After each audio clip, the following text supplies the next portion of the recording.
Hey everybody, what's up and welcome back to today's video guys. And today guys, I'm going to go ahead and be showing you how to go ahead and integrate and connect your Squarespace website with QuickBooks.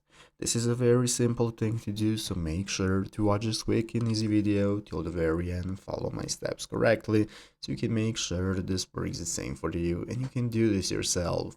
But yeah guys, let's get straight into it.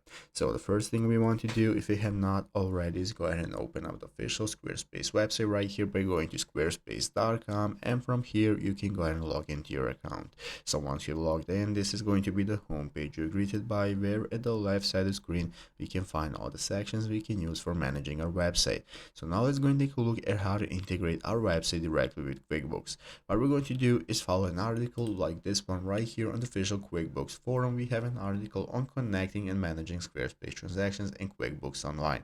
So what we're going to do is follow the steps right here. As you can see, how to connect. We are going to sign into our QuickBooks Online account. After that, we are going to go ahead and open up the apps section and select find apps.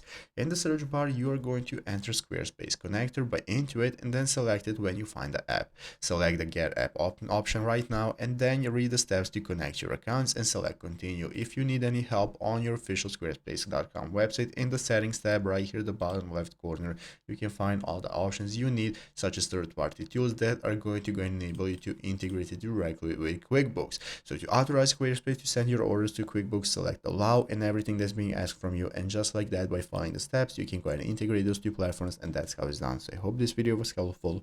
If it was, make sure to leave a like, subscribe to the channel. Thanks for watching, take care, and bye.